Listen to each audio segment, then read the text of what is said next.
Hi, friends. It's me, Carly Riggs, the host of the Kindness Warrior podcast. Today, I'm so excited. We have co-host Emily Lane and our guest, Polly Boehnlein. Enjoy.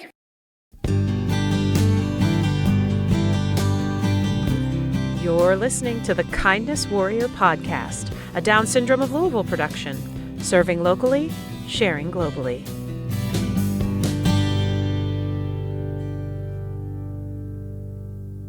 Oh my gosh, look at your face. You're so excited. I know. You're so excited. This is my first time. So. I know. I was excited on my first time too. I mean, I'm excited now, and it's not my first time, so. Yeah. All right. So today our co-host is Emily Jordan Lane. And Emily is a fabulous young lady who lives on her own. How long have you lived on your own, Emily? Since I would say 2 years now. I think that sounds right. Maybe 2 years. Yeah. How's your apartment? Is it amazing? It's amazing, but I had to clean up in a bit. You got to clean up in a little bit? Yeah. Yeah. And then sometimes it's like messy. Sometimes my house is probably nice and neat. So. Yeah. You know what? That's what happens when you move out of your parents' house. All of a sudden you're like, look at all these messes. I didn't realize how many messes happen when mom's not cleaning up after me. I know. That happened to me too. I moved out on my own. I'm like, man, this place is messy. Like, oh gosh, who messed up this kitchen? And it turned out it was me. Yeah. Sometimes Emily will get on our Boogie Down crew and she'll be folding her laundry. I'm like, hey, multitasking, that's called multitasking when you can dance and do laundry at the same time. Mm-hmm. And Emily has a job. Yes. Where do you work? I work at Aspen Creek Grill. It's at Oxmoor. I worked there since I was almost four years right now. Wow, that's impressive. And have you been working during the pandemic? No, not really. Have you've been going to work a little bit, haven't you, with a mask on? Yeah. Yeah. What do you do when you're there? I put glasses, put ice on it, mm-hmm. and then check the tables to see you have empty glasses. Do put more refills. And help with refills. Yeah. Yeah. So have you've been working all this past year, and you wear a mask at work? I had to wear a mask. Yeah. At work. Uh-huh. Because I had to wear a mask a whole time. Yeah. And so yeah. Yeah, and really good at washing your hands and all that kind of stuff. Yeah. Yeah, because restaurant workers are some of those essential workers because people got to eat, right? Right. Yeah, your job's very important. So, Emily, I'm going to let you. Emily has prepared some questions for Miss Polly, and yes. I was telling Emily before, Emily's never met you before, and so I was like, what kind of questions would you like to ask someone that you've never ever met before? So she prepared some questions for you. Are you ready, Emily? Yes. All right. All right. So, what is your favorite food? Ooh, my favorite food. It's different on different days, but the first one that comes to mind is sushi. Ooh, okay. Do you like sushi, Emily? No, I do not. You do not? I do. That's one of my favorites too. Reese's Cups are a close second, but sushi. Oh, okay. So a little better. okay. What is your favorite color? That depends too. I apparently might be an indecisive person. The first thing that comes to my mind is red. It's probably one of my favorite colors. But I've branched out through the years now, and kind of a blush color is kind of fun too. But red's probably my number one. Oh, okay. Do you have a pet? Me, no, I don't. But in our family, we do have fish. But my older son is trying to champion for a dog. Oh, no. She said, Did you oh, say, no. oh, no? That's my response. So your family, when you say fish, like, is there an aquarium? There's an aquarium, and there are a bunch of different kinds of fish, and it's kind of fun to get to watch a little bit. I don't have to take it out for walks. I don't have to, do all those extra things. But my 8-year-old takes care of them pretty well. My husband is really into like saltwater, like coral. He's never had one since we've been together, but pretty much every night he says, look at this, where he's looking them up and he's like, look at this. This is so beautiful. It's a very, very expensive hobby. So I'm like, maybe someday we'll have one, but maybe he will listen to this and hear me naysay it. We'll have to see if he listens. Yeah. You have to green light. We're getting one. Yeah, absolutely. Okay, Emily. So, what is your favorite movie? Ooh, my favorite movie. Oh my goodness. I don't know if I have a favorite. One way that I like to think of it is like I have certain movies that I watch in different moods. Probably my all-time favorite movie is Amelie. Have you ever seen Amelie? No. It's a French film, which is kind of random that it's my favorite, but it's very colorful and very beautiful, and it's like whimsical. But then like if I'm sick, I watch You've Got Mail. Oh. And if I, like if I'm in a certain mood, or if I'm sad, I watch a certain movie. So it made me think of different times. So I've watched a lot of kids movies these days. Oh, okay. And Disney and all different things. Mm-hmm. My go-to always in Disney is Big Hero 6. I love Big Hero 6. Mm-hmm. But I do like Soul that just came out. I thought that was pretty touching. Yes, very beautiful. Very beautiful. I think people were disappointed because they thought it was going to be more about music. And then it was like a gut punch that it was not about music, but I loved it. And the music that was in it was gorgeous. All right, Emily, do you have a couple more? Well, 2 more. Sorry. That's fine. Where do you work? Interesting question. Given that we're in the middle of a pandemic. So I went to school and I'm a pediatric dentist, but I'm not practicing right now because of the pandemic. So truly my job right now is being Maxwell, so my younger son with Down syndrome, being his home health care worker. Yeah. So do you have your own practice?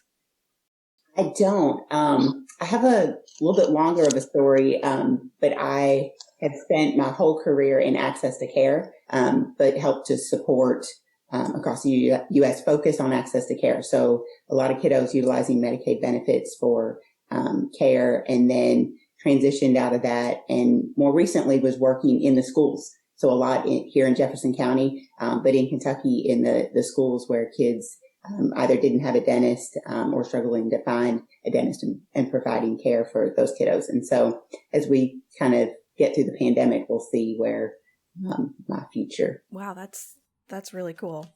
That's very cool. Good question, Emily. I know, but being a home health care for my little kiddo has been a lot of fun, and shows me that much more respect, reminds me that much more respect for everyone who helps our kiddos. Yeah, okay. Like during his school day and things like that. Absolutely. All right, Emily, I'm sorry I interrupted you. Okay. Where do you like to go for vacation? I love sun. I love anywhere where it's really, really, really warm. And I would say the beach, but I've realized as I've gotten older, I like the look of a beach, but I like a swimming pool. I really, like, I wanted to like think I was a beach person, but I've come to terms, I like to be in a pool and not have to deal with sand and enjoy the warm, warm, warm sun. Yes. Emily, isn't that wild? We were just talking about this. Yes. I Emily know. said she doesn't like the ocean. We were just talking about it before Polly logged on. And why do you not like the ocean, Emily? Like sharks, like, I don't call it, but it's like A shark has, when you see its fin, yeah. is that what you were thinking of? Yeah. Yeah, like, you don't know what's in there. She's like, you don't know what's in there. And she's like, the sand is fun, but it's messy. Emily, one of my lifelong dreams was to learn how to surf. And I went to an AAPD, which is American Academy of Pediatric Dentistry. Every year we go to an annual meeting when it's not during a pandemic. But they had it in Hawaii. So one of the times when I was in Hawaii, I went with a really close friend of mine, and I was able to go and learn to surf in Hanalei Bay in Kauai. And it was amazing. But I did have those moments of, oh my gosh, what if a shark gets me? I was thankful I had a really big long board to be on. But other than that, I think I'm okay. Not the same idea. Like shark, you never know when it's going to be around. I mean, yeah, it's really interesting that was one of your dreams and that you did it, but now you're kind of like, okay, I'm good. I did that. I'm never going to be a professional surfer, so I'm okay. Yeah. But I would get out and do that again there, like with little bitty weight. Like it was fun. It was kind of achieving a goal that I never knew I'd be able to do for sure. Yes. But other than that, I'm kind really of good. Yeah, that's neat. All right, Em, do you have any more questions? Nope. Okay, well, then how about you and I get to know Polly a little bit better? Does that sound good? Okay. Yeah? Sounds good. Okay. I'm so glad you're here today, Polly. We don't know each other very well. I see you at different Down syndrome events and, obviously social media, but I've always been like, I really want to get to know her, and like, why not record it? Might as well. We might as well record it. You always just seem like a ray of sunshine in the Down syndrome community and just in general. And I just wanted to get to know you better and hear about your family. And so I was, I had to do my research, and that included, stalking you. And I saw that we went to the same high school. So I was just so surprised to see that. I was like, oh my gosh, she's from New Albany. And your husband is Chris, right? Christopher, yes. And how did you guys meet? How did we meet? We met, like the real story, we met in a bar. We met at Brendan's in St. Matthews. Okay. Both of us not having planned to go out that night. I think he was out after a Trinity St. X game. Mm-hmm. He would probably say St. X Trinity game. Sorry. Again, New Albany, it's not the same. Yeah. Randomly, we both were out, and we had apparently a lot of friends in common, but we had never met before, and met and kind of went on from there. And how long have you guys been together?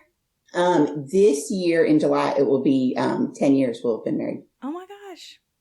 And then your oldest, Blake, is how old?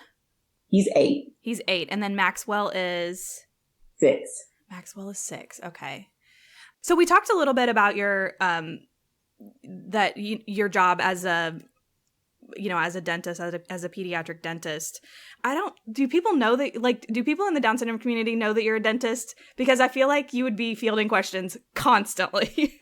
No. And so this has been part of my struggle. So access to care, kind of from growing up and watch one of my best friend's moms struggled, with healthcare and having access to healthcare, which I think was pretty profound in my life, and wanting to help with that in a way that I could, which ended up being in the dental world, which meant I was with this large company and I traveled, and it was a lot of general dentists. So I was helping to make sure that they were comfortable with the little kids.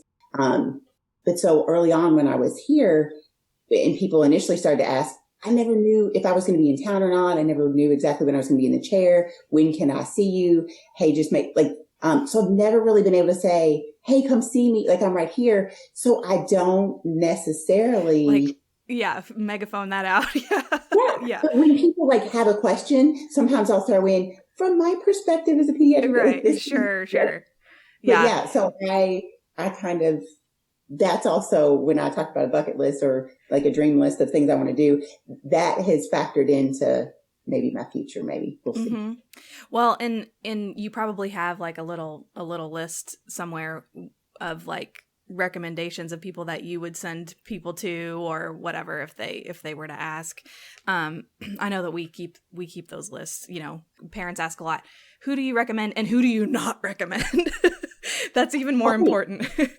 So I've had to ask some of those questions with some things, and Maxwell's had many interesting opportunities to go to different doctors, but you end up asking that, like, who do you recommend? And in parentheses, please tell me who you wouldn't. Like, I need to hear that. I don't want to waste my time. Say, negative about anyone else, but I'd rather know if you've had an experience that you would rather not go through, because we are all, short on time, and absolutely would not want to. Absolutely, 100%. Well, one of the reasons that I really wanted to talk to you and record it is because I do think you have a very interesting perspective, because Maxwell, who is your son who has Down syndrome, also has some other diagnoses. And I've gotten some feedback from other parents, like, meeting people over the years, that sometimes they say that when their child has a dual diagnosis, that they feel like they don't fit in the bubble, and, in any bubble, really. And I wanted to kind of hash that out and, like, maybe think about ways that we can pop that bubble. So yeah, tell me about Maxwell and the diagnosis and all of that. Let's dive in there.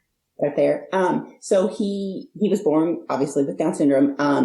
And that's all we knew. We knew prenatally I'd had a test done, and we knew very likely he would have Down syndrome. Didn't know 100% for sure, but knew likely. And so we found out at birth that he did have Down syndrome.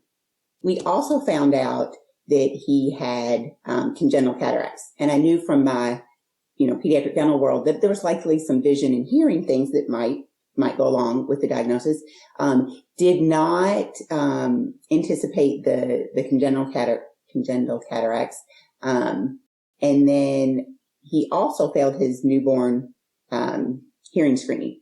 And fast forward a couple weeks in that process, and he's considered moderate to severe to profound bilateral mixed sensory neural hearing loss, aka, which it's interesting because they never really say it to you, your child's deaf. So he had hearing aids. I think we had the hearing aids. I went back and looked this up at one point at about 6 weeks of age. Didn't really get anything from that. Looking back, it was probably hard to tell given his vision impairment, low tone, all the things that we're working through, how much his lack of response, and then given his vision difficulties, how much of all of those were interrelated. But he was implanted with cochlear implants at about a year of age on one side and about 18 months, somewhere in that range, on the other side. So that provides him access to sound.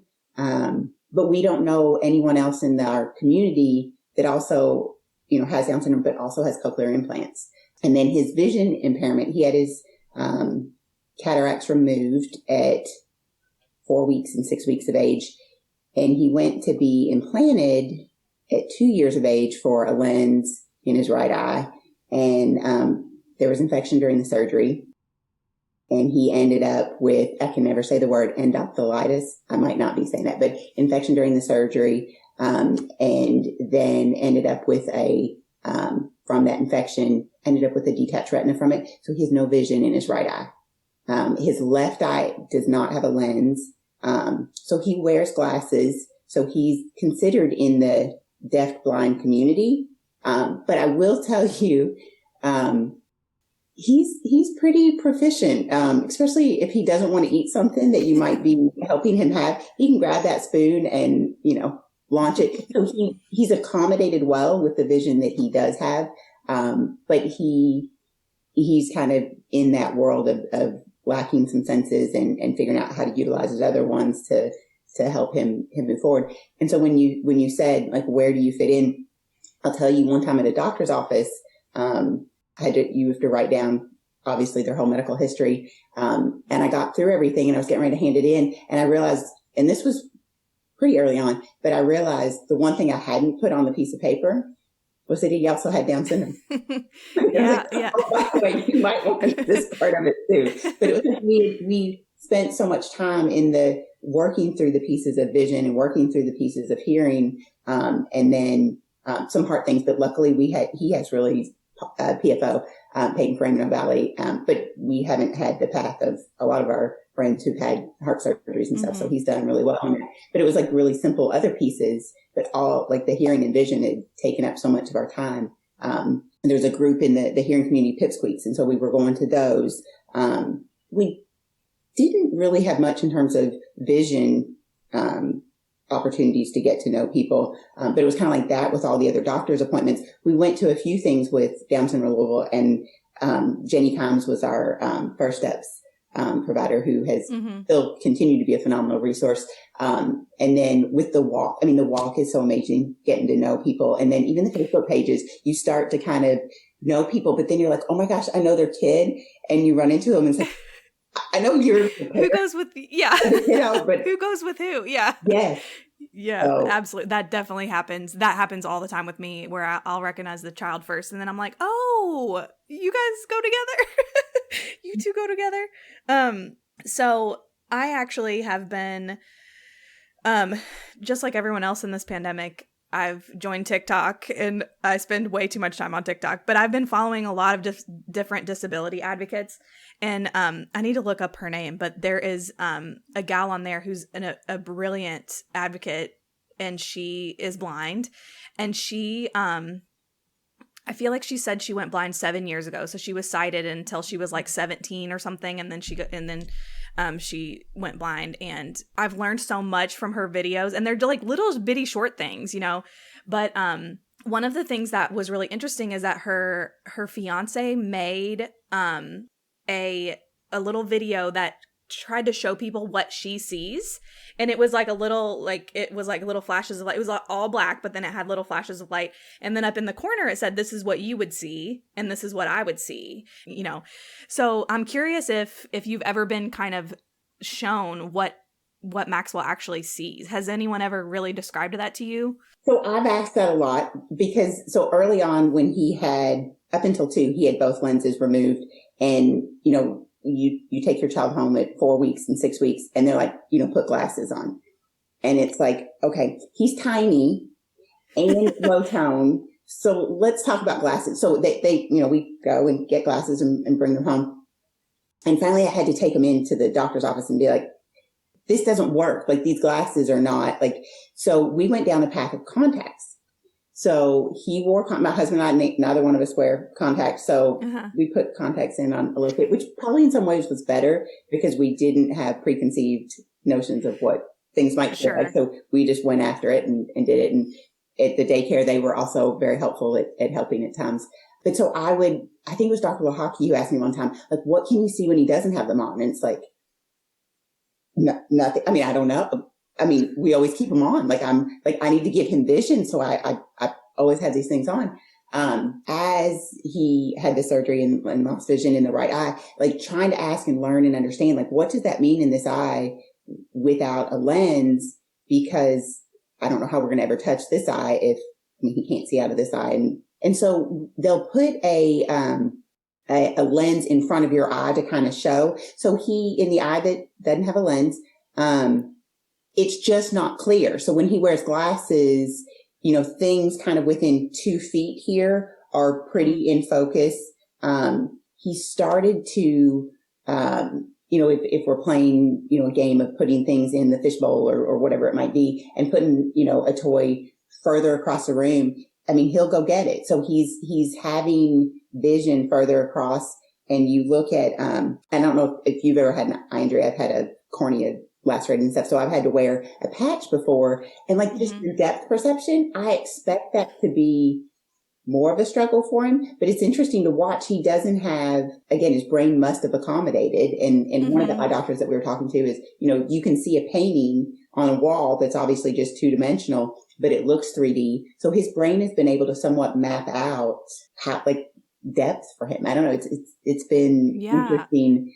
This is just his normal, and he's made it function for him. So it's you add not just the lack of a lens, but then just one eye, and I kind of can't imagine it. So this gal that I was telling you about, one of the things that she had said was, someone asked her if she could have her vision back, would she want it back?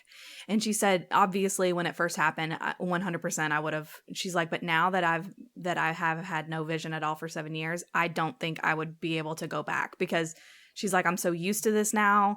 I think it would be very overwhelming. I've missed all these years of color and bright. And she's like, and I love my life and blah, blah, like all these things. And she's like, I wouldn't, she's like, no, I wouldn't go back. So I also thought that was really interesting. And that just, I feel like constantly every day I'm learning that how ableist our world is. Mm-hmm. Yeah. And it's terrible. It's awful. And, you naturally be like, oh, well, of course she would want to not be blind anymore. Like that's how we have been conditioned to think. So anyway, it just really, it makes you think so much about, I could go on and on about, about that kind of thing, but mind down a different path of like what, yes. Yeah. What is the perception, or how does it impact your life, and what does that mean? Like what you get from it and what you miss from it. But, you can still truly be happy in it's a different path. It's a different journey, but it can still be amazing.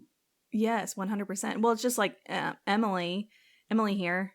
Emily, do you want to tell Polly about you have type 1 diabetes? I had type 1 diabetes, mm-hmm. and I was 6. I had my pump. I was 6. Mm-hmm. Yeah, but Emily is incredibly independent. You take care of all of your insulin and everything all on your own, don't you? Yes, and then I keep all my stuff. Like somebody helped me change my sensor. Like mm-hmm. you can ask somebody, like you please help me put it on my arm. Yeah, that's perfect. That you can ask for help if you need it. Yeah. And so my birthday is April 7th. So I'll be, right now I'm 26.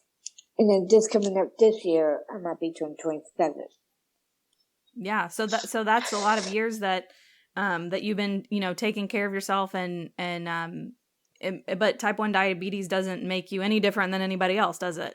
I went to Down syndrome of Louisville when I was probably 5 years old. And I know Corey Riggs, because she was my dance teacher. And so like I'm at Down syndrome of Louisville. So I've been there a while, since I was 5. Yeah.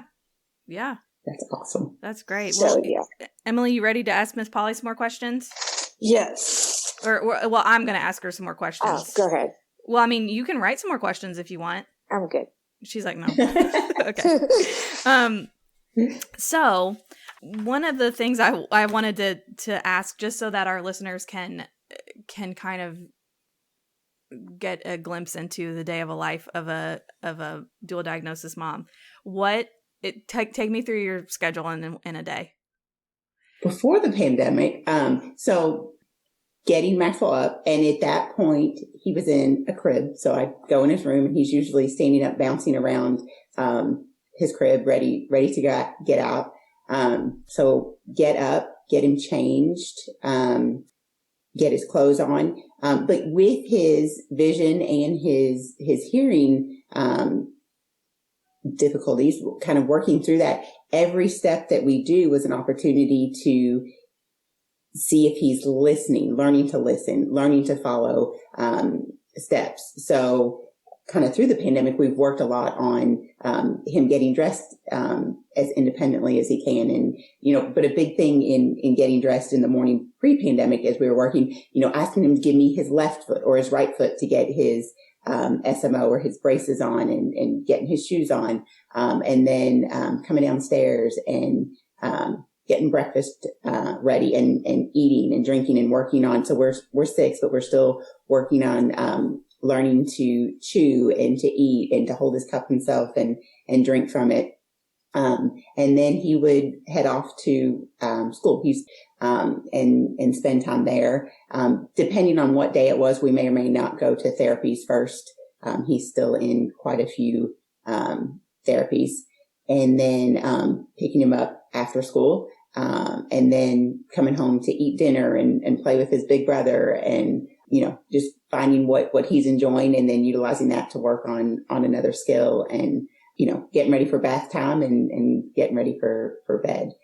So pre-pandemic was a lot of fun, a lot of time to work on skills that will help him become independent. And a lot of running around. Yeah, a lot of running around, but also a lot of people that were on that same path with us at school helping. So not being in the pandemic, or being in the pandemic, not having that same opportunity for him to be at school has been quite a change.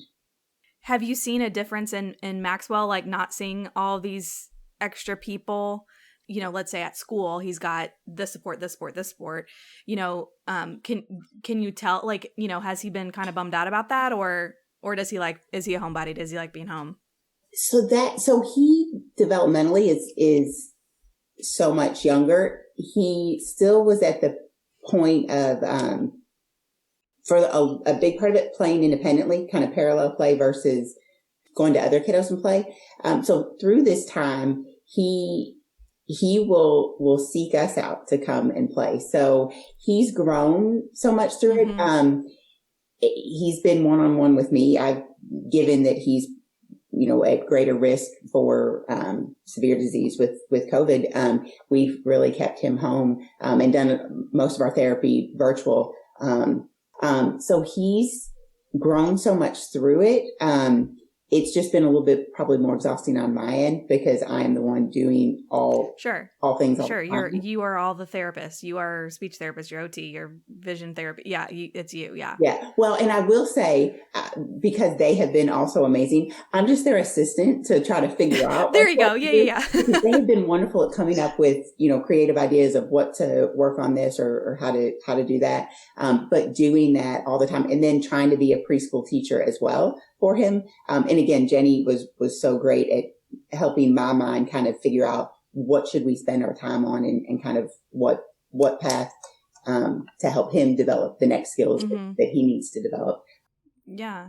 Well, that's exciting that he seems to be thriving, and it's like, it sounds like when he gets back to school, then some of these things, like he's going to go to a friend and play with a friend, and that's really exciting. Although I will say my 8-year-old love to like somewhat tackle each other, that we're trying to remember, let's play so it will be appropriate when he goes to school, that he loves all the impact and play, and they're over there playing basketball some days and who knows what. And that, by that, I mean, because we're still working on walking, but he'll throw Blake the ball some which way and Blake tries to catch it some way and make a basket. And so it's a lot of fun to see them. Yeah.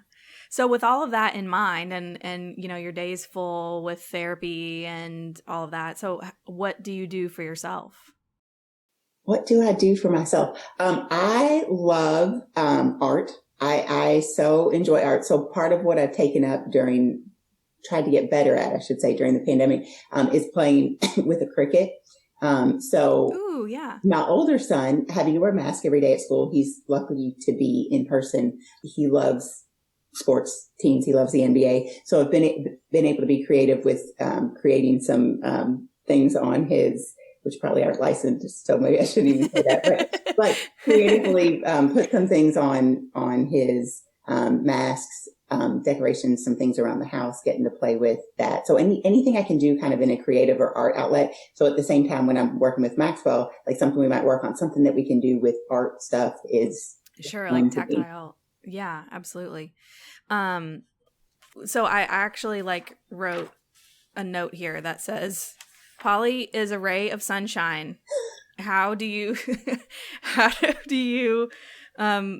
stay optimistic? Now, I know social media is social media, so no one necessarily shares their bad days, but I do think that some families might benefit from your outlook on life, and is it that you meditate? Is it, well, it sounds like you do some art, or I don't know.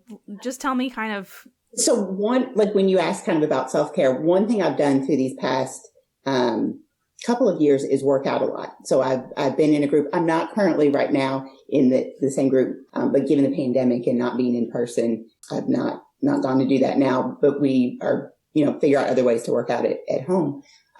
So that's been very helpful, but I will tell you a lot of it for me has been, perspective. My mom has always been someone who enjoys the littlest things. It might be getting to have a lemonade on a porch. I should say a porch, like we would go eat at Bravo, and just being able to sit outside on their little outside area and have a lemon. Like, she enjoys those things. And so it's like, I think growing up always seeing, enjoy the little things. And it really became apparent that I needed to be home and or at least here to facilitate and support a lot of the pieces.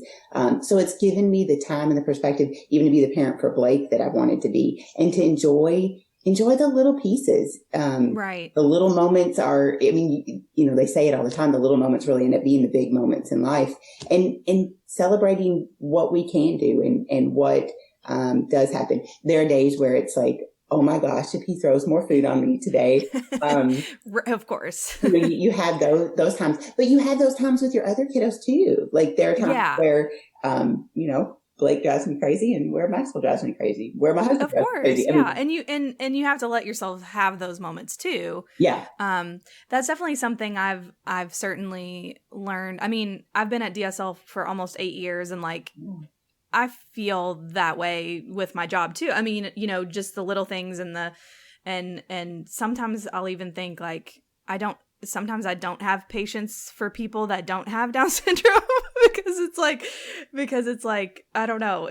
I do think that in this community and in the disability community, everyone has a greater joy for the small things and the small victories and the milestones and, that kind of thing. And it's like this collective celebration personality trait that we gain from hanging out with our friends with disabilities. Well, and I tell you, when I was at Kosare, running their dental clinic back in the day, long enough ago, I would see families, and I remember thinking like how amazing, and the siblings were so caring, and the family just had a somewhat of a different dynamic. And I remember always being in awe and thinking, and then it's like, our older son, Blake, has low tone hypotonia. So we went through first steps with him, which was really a great introduction to all the pieces that we needed to help get in place for Maxwell to be as successful as he can be.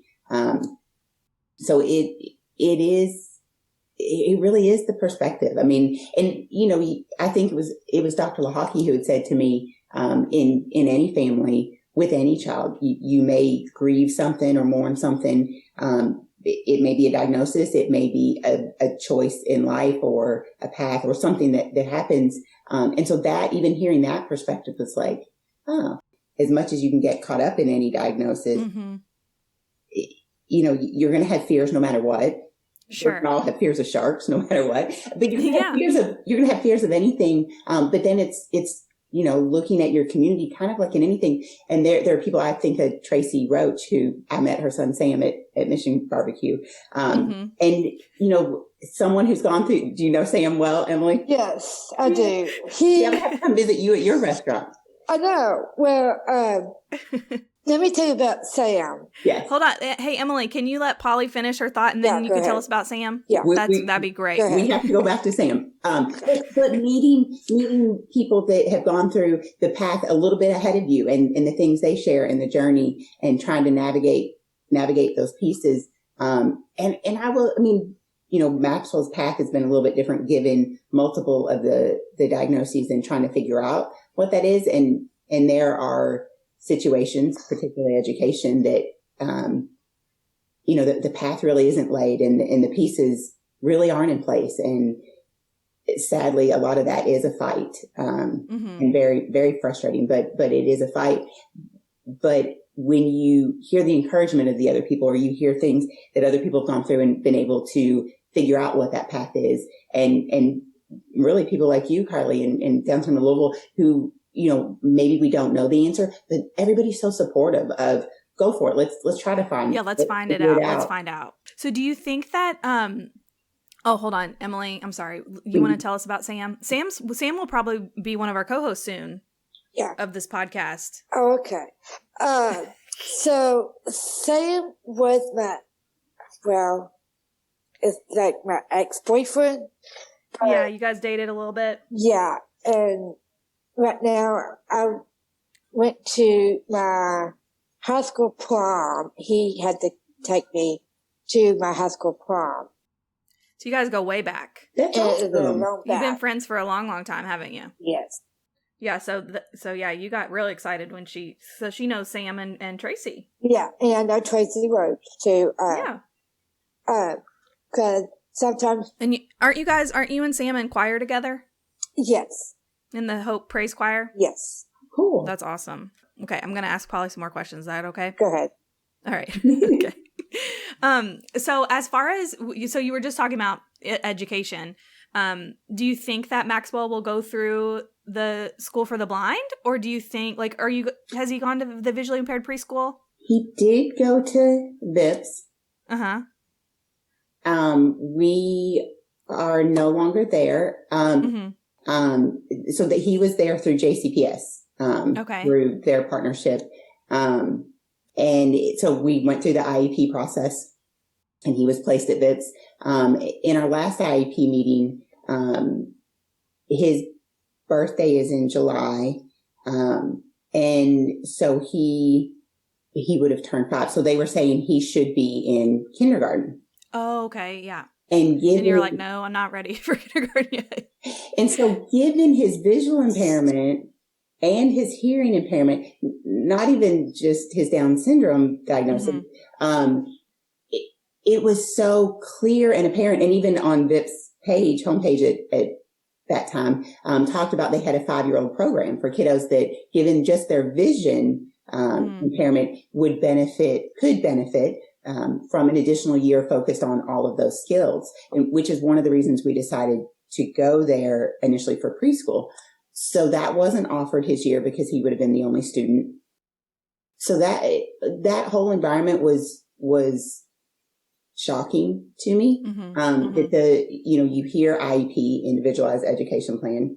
You think it's going to be an individualized education plan. So while we were there and the push was he should go to kindergarten. So I asked to see it in writing. Where does that state in writing that he has to go on? So their education director reached out to the KDE, so the Kentucky Department of Education, and the person that emailed back said they don't have to go on to kindergarten. They could remain in preschool. And then it kind of got into where the funds would come from. So it kind of goes back to money versus education and what is most important for this child to succeed. So we went through the whole process, and we sat in a room and talked about social studies with a kiddo who's, still working on communicating. Still at that time, we tried to, work with them to, have a AAC device. And in private therapy at the Kids Center, we were able to have some successes with that. I went out and did some intensive therapy out in California at Napa Therapy, a 3-week session of intensive therapy. And they were able to use a different communication device with him with some success, that he was starting to make some choices on it, but could never get JCPS really to jump in. So it was shocking. You then sit and look at the laws, and you look at what an IEP is supposed to be. You look at IDEA. You look at all these pieces, and unfortunately for us, we saw how lacking it is, and it's surprising because then at the same time you have another kiddo in school, and you don't have to fight for education. Like what would make the most sense? So I remember just sitting in the room thinking, either the people in this room are incredibly incapable or they don't care. Yeah, it's sad. It's sad that you have to fight Unfortunately, and hopefully it will continue to get better. It will get better because of parents like you that are fighting, and for parents that have paved the way.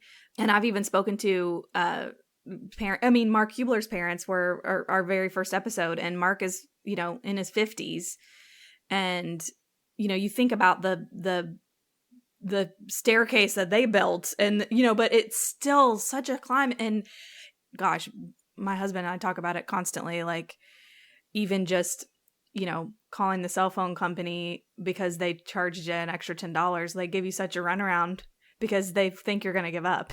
And I feel like it's the same way with an IEP or an education plan. Parents are just like, whatever. Like after a while, they just know that you're going to give up. And so when someone comes in that is not going to, they're like, oh no. It's talking to them. Like the KDE comes back and says, no, in fact, there's nothing written that he has to go on to kindergarten. And yet in that meeting, our art chair says that's for like communities or rural areas where they can't support. And it's like, no, the question was specifically written about me and my child. And matter of fact, he references in his answer, I still never saw the initial questions, but references something that the mom's anxious. And it's like, no, I'm not, thanks. But I'm looking out in the best interest of my child. Developmentally, what should he continue to work on to learn to communicate versus sitting him in a chair in a classroom, not being able to explore. And at that time, he's, working on exploring. And right in that time of that meeting was the first time he had like brought a ball over to me to play. So he was starting, like, why would you then put that child in a chair and say that we're going to be in social studies? I mean, the absurdity was so striking. And I heard in that meeting and then from someone else in the JCPS office, I can't think of the title of the building, but the response to everybody is, oh, people that want their child to do another year of preschool, just go to private. And it's like, but it shouldn't have to be that way. Like, why are we not setting up an environment? And all it could ever come down to from everyone that I heard from was the money, the funds that the school gets on the years at the later end of the years, the additional 3 to 4 years that a kid can go to school versus the years in preschool. And it's like, are we looking out for that? Or are we looking out to help kids meet their potential, whatever that may be? So, So where do we go from now? I kind of back to your initial question, what's he going to do? I don't know. And I am trying to figure out where the places, like when we were out in California, in intensive therapy and the progress he made then and what he could work on throughout his day to help him progress to meet his potential. An environment like that would be amazing. So if I hit Mega Millions, I heard no one won last night. So if I hit Mega Millions or Powerball, know that that's what I will be like creating or partnering with places that have pieces of it so that kids can go and focus on that and develop those skills to see where they can get to. I can tell just by meeting you and seeing you and everything that you've probably always kind of been a magnet to individuals that might, be considered an outcast in the world. And then, so it's, yeah, you're nodding at me. Just that perspective and getting to meet and learn and see and realizing, we're all meant to be, but all those like experiences. And I remember even I went to school up at Michigan, University of Michigan, and, there was a kiddo there that had a cochlear implant. And then of course, and at that time, I really wanted to learn sign language. And I've always wanted to. I had a family that I met, that I helped care for in Evansville, and the mom was deaf. And it's like, we spent all this time writing things back and forth to understand the medical history of the son. And it's like, I really wanted to know sign language. And so with Maxwell, he's at this point nonverbal, but he's having sounds and he's making more and more sounds. So we're hopeful. We think he kind of said his first word of up with as we go up in the Riften chair, but learning sign language through him. But I'm on the level of about a 2-year-old, which again, to show people that you care enough that you can give a little bit to them. So hopefully through time, I will become a fluent signer. Yes. Well, we have a staff member who you might have noticed, but we've been doing sign language classes for DSL on Zoom every other Wednesday. And so you're welcome to join any of those. I've learned so much from her because she's taking sign language at U of L right now. So and it's a fully immersive program. So like you're dropped in, and so she's learned a ton, and so yeah, I've been learning a lot from her as well.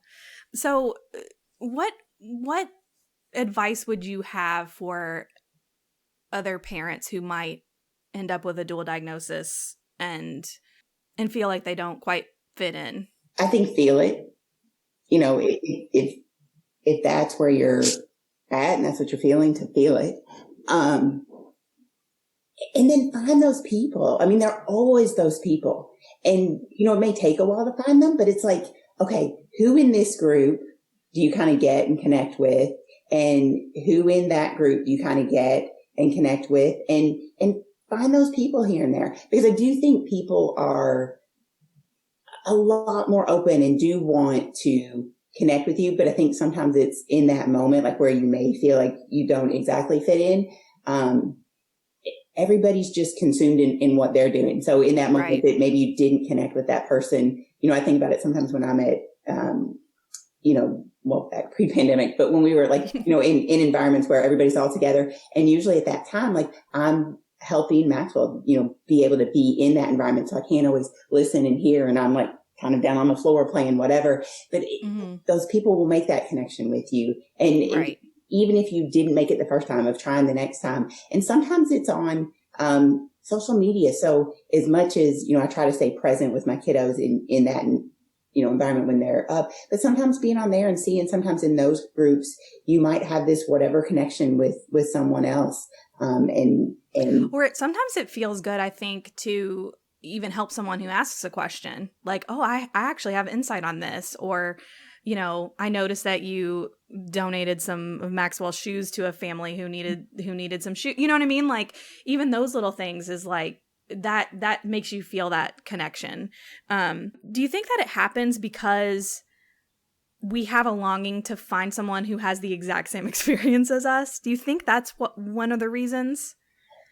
I think it's definitely, because I know I searched out, because I know we do have a member. So our listening and spoken language therapist has been, well, we don't still see her right now, but has been phenomenal through our journey. But she let us know, like there's a family in our community where one kiddo has Down syndrome and the other kiddo has cochlear implants. So we got to talk a little bit. We've never really been able to connect, and it's kind of the way life is, and remembering some of those connections don't happen. Just like, family and friends that you've had for a long time, like it's hard to keep up with every single person. But I do think some of it is wanting to know, just there's fear in what the future is, but that's the same as it is with, anybody. Like there's, the unknown is the unknown. But wanting to know like what it's going to be like, or what suggestions, I think there's a piece of that of not feeling, fitting in. But some of it too, I think, is whatever the other diagnosis or diagnoses may be, you spend time in that.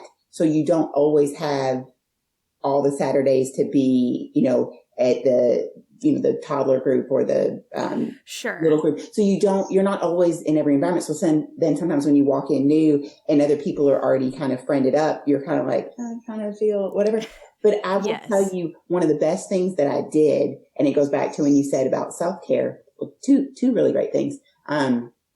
One, Mary Beth Norton had a, open to anyone, whatever, like who wants to come paint at this thing. And, I knew Mary Beth, but I kind of knew some of the other people, but not really. But sitting in that room when we were doing a painting thing, like there was just a commonality, and it was just calm and fun. And you didn't feel like you're the special needs parent in the room, or you're like representing whatever, but it was just fun. It was like, okay, that was kind of awesome. And then DSL did a night, of self-care where a bunch of us came in and you went in different groups, and like, so remembering to put yourself first sometimes, and go and be in these environments, because you end up meeting who knows, and you end up talking about this, that, or the other. And, sometimes it does come back to our kiddos or whatever, but just being able to be that person again can really be invigorating. Yeah. I visited one of the moms nights, that happened on Zoom. There was definitely a lot of talk of like, what TV shows, I don't want to talk about my kid right now. Like, what TV shows should I watch? Should we do a book club? Like, let's talk about something else, you know? So I do think that that's super important. And you can get like completely in that, you know? And I even do that sometimes, like, you know, because I do feel like I've been adopted by this community. And so like, it's just a constant, it's always on my mind, things, you know, access and what, you know, like whatever it is, it's always on my mind. So every once in a while, and sometimes I have to like force it. Like yesterday I was doing some research on a podcast that we have coming up. And it's dark and it's deep and it's dark and it's something that's very important, but like, it was like really heavy on my heart. And I was like, okay, I've looked at this long enough.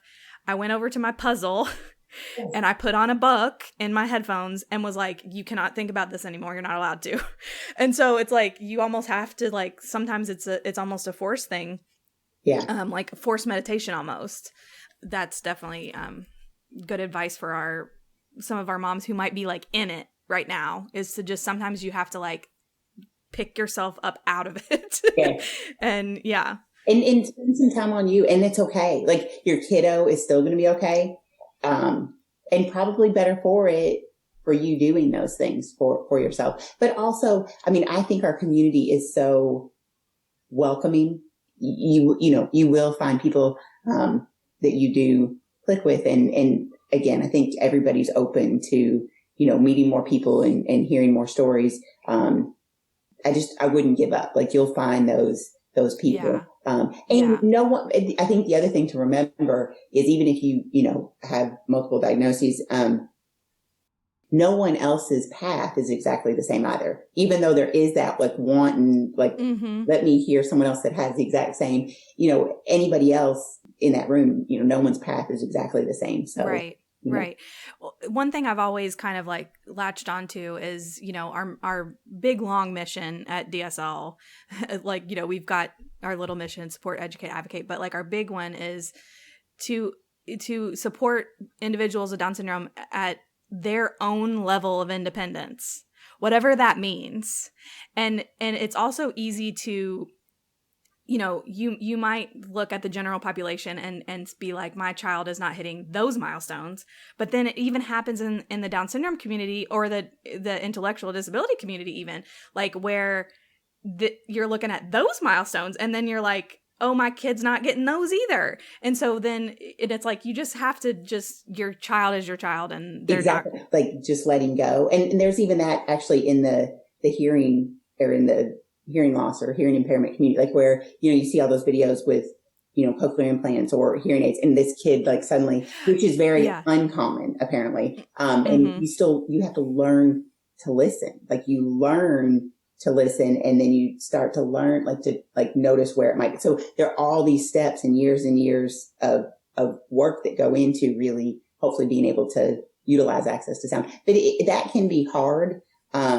But I think that's where you go back to, you know, love your kiddo, surround yourself in the people that help bring joy. I mean, it kind of goes back to that simple, like enjoy the moments and celebrate those pieces and have fun. Absolutely. Absolutely. Well, Polly, you are a delight. I knew that this conversation, like I have so much more to talk to you about, but we don't have to have it on a recording. We could just like maybe hang out sometime. But Emily, I know that Emily wanted to ask you, would you like to ask Polly about what she thinks a kindness warrior is? Yeah. Okay, go ahead. So, kindness warrior, my friend, Love Beyond Kindness Warrior stuff, and it's named Ella. Her name is Ella.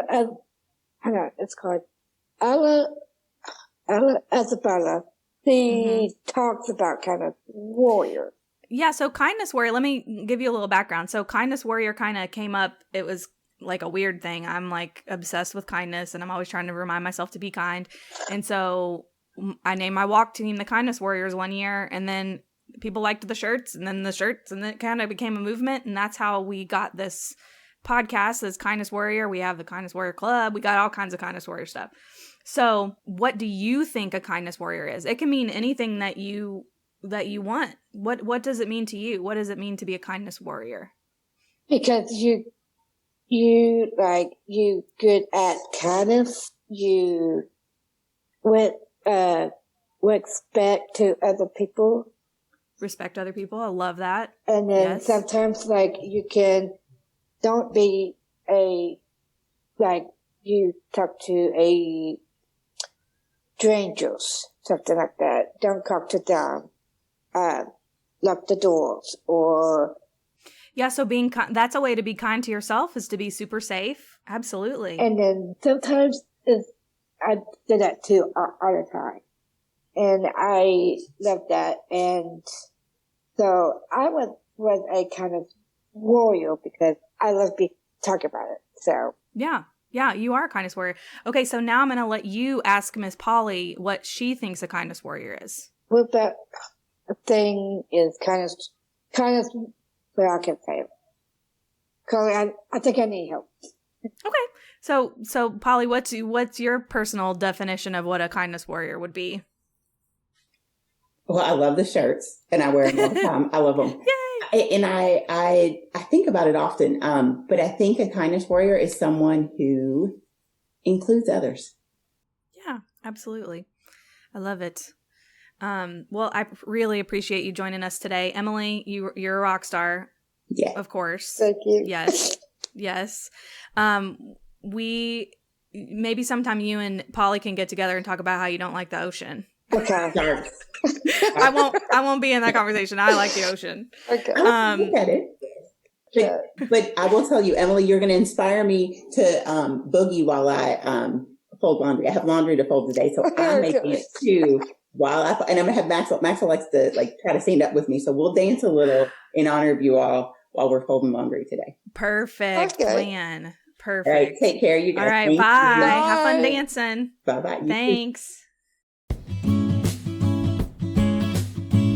The Kindness Warrior podcast is generously sponsored by the Snowy Owl Foundation and is a Down Syndrome of Louisville production. To learn more about Down Syndrome of Louisville, visit our website, downsyndromeoflouisville.org. If you have questions or ideas, you can email us at kindnesswarriorpod@dsoflou.org. That's kindnesswarriorpod@dsoflou.org. The music for this episode was written and performed by Alex Stotts and Owen Eiler. The Kindness Warrior podcast is produced and hosted by Carly Riggs and produced and edited by me, Brooke Aston Harper. Thank you so much for spending time with us today.